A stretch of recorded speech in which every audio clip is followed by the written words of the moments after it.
Here is season 1 2 cents review on Damages that came out in 2007. Todd Kessler, who was one of the writers on Sopranos season 1, season 2, and you can see a lot of similar themes of what he was writing about in season 1 and season 2 of Sopranos and Damages, which is interesting because Kessler was like this young prodigy that David Chase was mentoring, and all of a sudden David Chase fired him, and then he brought in Terrence Winter and Matthew Weiner, who ended up doing Boardwalk Empire and Mad Men respectively. But Kessler was David Chase's first protege, and then he ended up firing him. So through the family tree of Sopranos, you got David Chase, Kessler does Damages, Winter does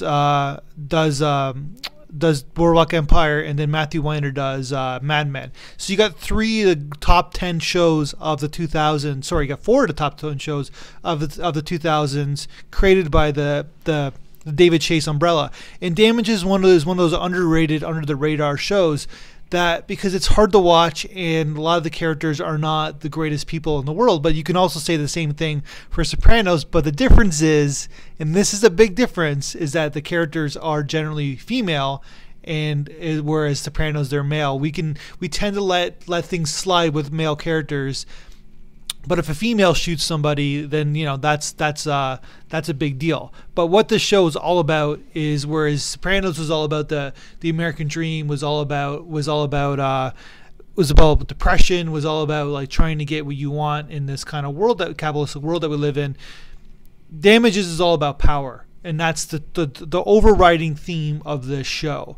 And it's not about money, and it's because Patty Hughes is like the main character of the show. It's never about money for her. Winning and power are the 2 main things. So year by year, she's going to be taking down people who are all about power themselves, and her beating somebody who's a control maniac like her is, puts her up the notch on the perspective. So thematically wise, season 1 and all of Damages is about power. Stylistically, this is kind of a great show where you're keep going. They keep showing us moments of the future, and 4 weeks later, 6 weeks later, and we're understanding that okay, how are we getting to this level? How are we getting to this level where Ellen and Patty are in a room, and Ellen's got Patty at gunpoint? How are we getting to this in the future? So this is not going to be your typical mentor protege show where as you think, because that's what I thought when I first walked in, is Patty Hughes is going to hire the young idealistic Ellen Parsons, and then through the years and through the seasons, Ellen is going to become like Patty, so kind of Godfather, kind of female Godfather like.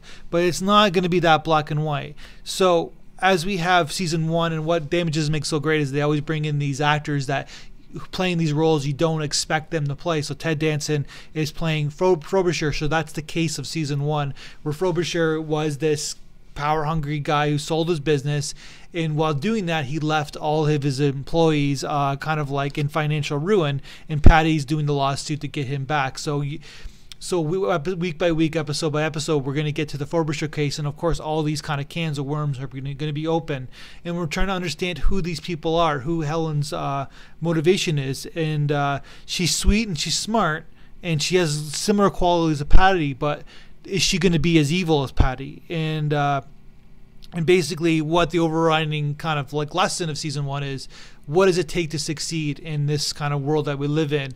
And do you really want to succeed?